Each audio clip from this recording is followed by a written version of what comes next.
Am I the a-hole for refusing to chip in for a coworker's wedding gift after literally being uninvited?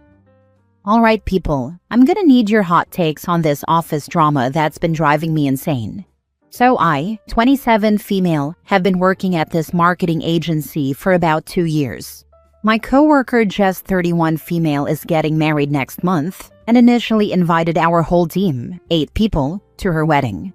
We're not like besties, but definitely friendly. Lunch together sometimes, happy hours, the usual work friend stuff.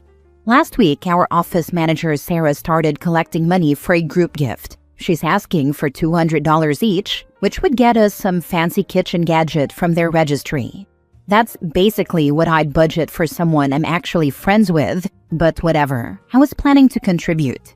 Well, yesterday, I got the most awkward text from Jess, saying they had to make some cuts to the guest list, and unfortunately, they couldn't accommodate me anymore.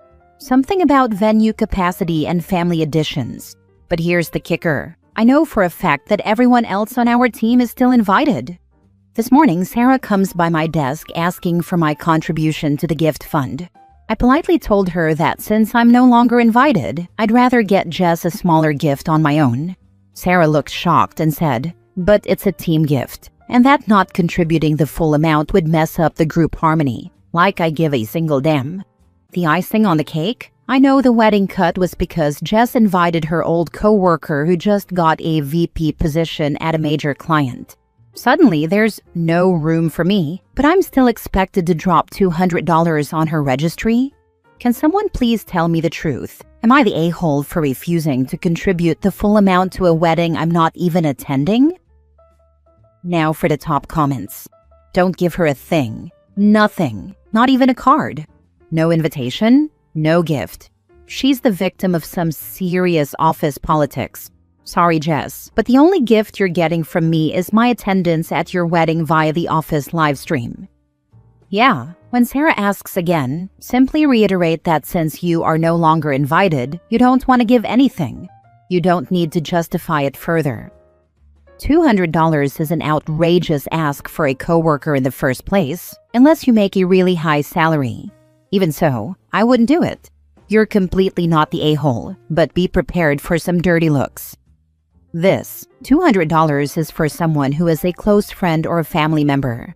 Not Jane from marketing who you occasionally have lunch or drinks with and are friendly with. OP, not the a-hole. Tell your coworker that since you are not invited, you will not be contributing to the gift and the team members who are invited can contribute to the gift. If your coworker is shocked, tell her straight up that the bride rescinded your invitation, so she could invite an old coworker instead, so they can talk to that person about contributing the $200. Yeah, I gave my sister $50 at her wedding, and I was in the wedding. That was a decade ago. I'd probably be comfortable with $100 for someone close now. Gifts for special occasions that people plan and decide themselves doesn't make much sense to me, but I understand that's a me thing. I'm not dishing $200 for anyone, especially a coworker who uninvited me. If I'm not important enough to be at the wedding, they aren't important enough to receive a gift. Next story. Am I the a-hole for cutting my friend off for breaking up with her sick fiancé? I, 20 female, recently cut off a friend, Reagan, 26 female, for breaking up with her fiancé when he found out he was diagnosed with cancer. To make it clear, it sucks that he's going through something like that, but I also know Reagan's allowed to have preferences or limits in a relationship. From my understanding, she was really happy with him, and after a slew of really bad relationships, he was great to her. So obviously, I was surprised when she told me she wasn't speaking with him anymore, and that she'd broken off their engagement. I asked why, and she told me he had cancer and she didn't want to deal with that. Firstly, how is anyone's first reaction to break up when finding out the man they're going to marry is sick? He is in a vulnerable position, and he's helped her through so much over the past few years. And she didn't think about any of that when she broke it off? Obviously, I told her I think she should reconsider. I was diagnosed with a rare disease when I was a teenager, and it would break my heart if my significant other left me solely because of something I have zero control over. She basically told me I was projecting because I'm basically in the same boat as him, and told me I was being selfish and only thinking about my emotions and not about hers. Her justification was that she needed to think about her future, and she didn't want to tie herself down to someone and have to deal with his sickness for the rest of her life. I get the sentiment, sort of, but she basically just implied that if you're sick, you're not entitled to being loved unconditionally. I haven't spoken to her since, and I sent her boyfriend a card and let him know that if he ever needs to talk about navigating the diagnosis, I'd be here. She reached out to apologize, but honestly, I don't want to hear it. Not only did she leave a wonderful guy when he was in a vulnerable position, but she basically told me that I shouldn't expect people to love me or stick around because I'm also sick. Well, she certainly wasn't going to take her vows seriously, was she? In sickness and health, not the a-hole. Literally this. Things were going pretty great for her when he'd drop everything for her the minute she needed him. But when he needed her, she literally didn't wait 2 days before telling him she deserved better for herself than a man who was sick. I had an uncle like this. He and his wife were incapable of being social with people that had an illness or any other misfortune that made someone not someone that could lift up their lives. We hadn't heard from them for years after my mother got her cancer diagnosis. Then, when they found out through someone in the family that my husband and I got married and bought a house that was, by definition in their country, a very spacious one with a lot of land, suddenly they wanted to catch up. But when my mom got the news she wasn't going to get better, and we asked them to come see her on her birthday because it could very well be her last, they couldn't be bothered and told us that they would appreciate just getting updates from another uncle. He stopped being anything to me at that moment. I heard he died alone because his wife didn't want to be tied down when he got sick, and she just kept working and not bothering with him. No divorce, though. That would be shameful. I didn't go to his funeral. When an aunt asked if I wanted to come, and I told her why not, she said she was disappointed he was already dead because she would have killed him for the way he treated my sister and me around the time Mom passed. It's your friend's choice to drop her fiancé because of his health. It's your choice to drop her because of her acting like a twat. Sorry, inconsiderate human being. Not the a-hole. This hits very close to home for you, so your reaction makes total sense. The card you sent was very, very sweet. Poor man. You both deserve much better. I am sorry you lost a friend in the process. Not the a-hole, obviously. I hope he gets the support he needs to navigate this. It's so difficult to go through something like this when you're still relatively young. I think he's 27 to 28. And I hope when things start looking up for him, he finds himself a woman who will stick with him through sickness and health. This situation is honestly making me lose hope in relationships, and I know it's something I'll think about in future relationships, and that sucks. Next story. Am I the a-hole for refusing to forgive my friends for keeping my boyfriend's cheating a secret? I just got out of a 6-year relationship after finding out my boyfriend had been cheating on me for months. The worst part? Almost all of my closest friends knew, and no one told me. We've all been part of the same friend group since college, hanging out every weekend, taking trips together, and supporting each other through everything. Or so I thought. A few weeks ago, I got a message from a girl I didn't know. She told me she had been seeing my boyfriend and just found out he was in a relationship. At first, I thought she was lying or mistaken, but she sent screenshots, texts, photos, even a video of them together. I felt like my whole world shattered. When I confronted my boyfriend, he admitted everything. He had been cheating for nearly a year, and my friends knew. They saw him flirting at parties, caught him sneaking off with her, and even overheard conversations about it.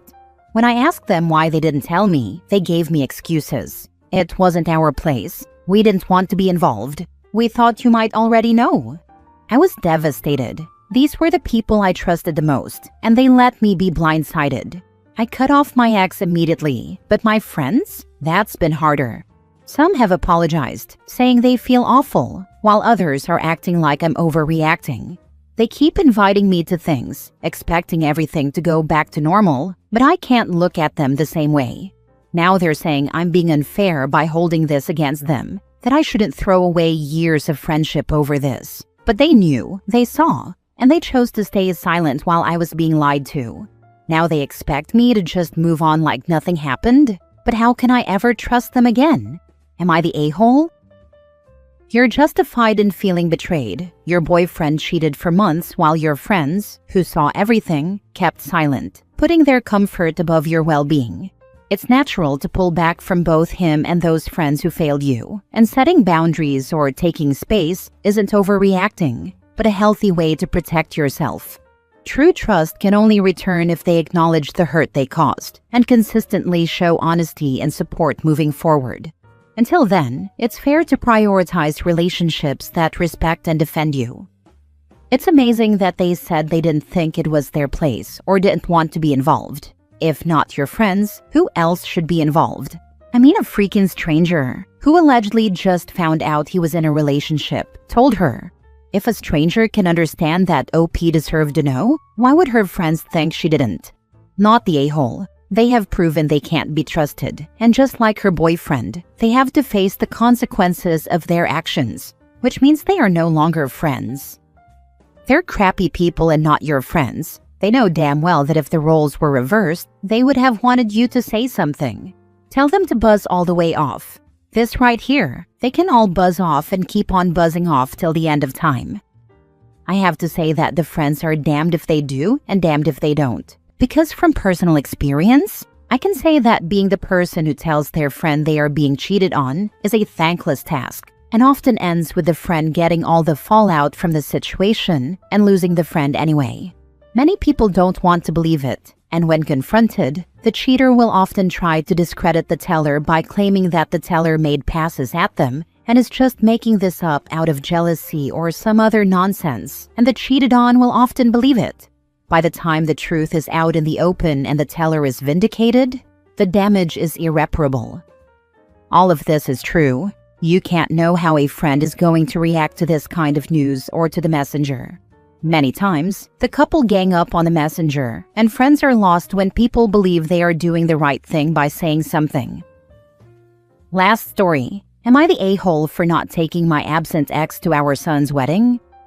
I'm really at a loss here, and I need your help, Reddit.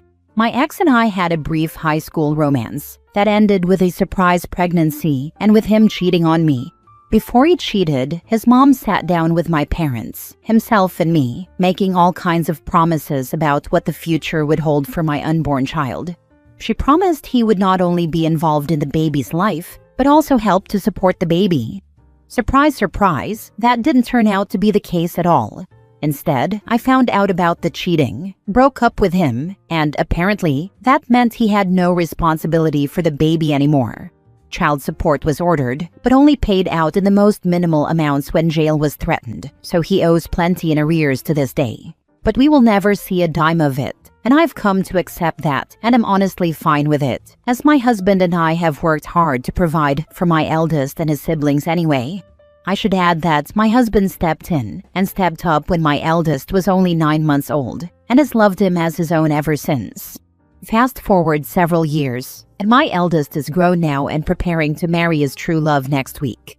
I'm so excited for them. However, my ex is still irresponsible and does not own a car or have a driver's license. My son has asked my husband and me if we can transport the ex back and forth to their wedding reception so he can be there as well. The trip will take approximately 3 hours round trip. I should stress that my ex has been inconsistent with visits as our son has grown up, let him down several times, refused to hold jobs so he can collect disability and do drugs instead, and couldn't be bothered to help contribute to much of anything our son needed financially. This forced my husband and me to make several sacrifices over the years, which we did out of love without a second thought. But the hardest part was always seeing the look on my son's face when his father would let him down in one way or another. I tried to suggest alternative arrangements, such as my son picking him up a day or so before the wedding and staying with him, or him getting a ride with someone he knows instead of our family. Heck, even a Greyhound would work. Nothing I suggest seems to work out for one reason or another, though. I have a hard time telling my son no directly, so I wanted to give him another option without having to discuss the past bad blood between all of us. My husband has no respect for the ex, and neither do I. This morning it came to a head when our son asked us once again if we could do it, as the alternatives just wouldn't work. My husband called him before I had a chance to, knowing I tend to sugarcoat things and wouldn't be as direct as was needed. He told him in no uncertain terms that it was a pretty big ask, and that it was simply something we could not do. He said there was no way he could sit in the car with that man without screaming at him or choking him for all that he has done in the past, and that we shouldn't have to. We are cordial to him when we are together at any event, but to be contained in our own vehicle and expected to cater to his needs is on a whole different level. While we would do anything for our son, we still have boundaries. My husband asked him not to be mad at us, but I suspect he is, as he hasn't returned my phone call yet. I'm hoping he's just taking some time to look at things from our perspective, or come up with other arrangements for his father to be at his reception. I just wish my ex would take that responsibility on himself instead of adding that stress onto the soon-to-be-wed couple. So there you have it, Reddit. Am I the a-hole for saying no to protect our peace after all that's happened over the years? Not the a-hole. Your son is simply asking too much. No is no. I wouldn't do that with my ex either. He is a terrible person also. Can't someone from his dad's side of the family bring him? It's a very small affair, and he decided not to invite anyone from his side of the family. Who decides that all the alternatives won't work? That is selfish. I am an adult male and I make it work. Car goes into the shop. Guess who takes a bus that day? Drive a family member to see a concert 2 states over? Guess who gets to spend $1,000 to get the tie rods, muffler, and other things fixed? Adult. This is not a disabled child we are talking about. It is a grown man who somehow had the ability to get his square peg into the round hole to have a child, but can't seem to do anything else. Don't feel guilty. Remind son that what he is asking is for 2 adults who seem to function in life to rescue someone who doesn't even know how public and private transportation work. And why doesn't the father's family bring him with them? Probably because he has burned all of those bridges as well. Her son is pretty ballsy for asking this of the people who actually raised him without the bio dad really in the picture. Some people just don't care about the people who love them and chase down fantasy relationships. Just sad. I thought of that. What fantasy does the son have in his head if the bio dad shows up? I picture Cousin Eddie standing at the sewer say, "Crapper's full." If it's important to the ex to be there for his son, the ex should be the one to arrange to be there for his son. It's the ex who should be doing the arrangements for his own grown-ass self. I feel the same way. I'm just torn because of how much I know it means to my son. You have sacrificed enough for the deadbeat father. No is no. Stick to your guns, or you will be disrespecting your husband who has moved mountains for your son.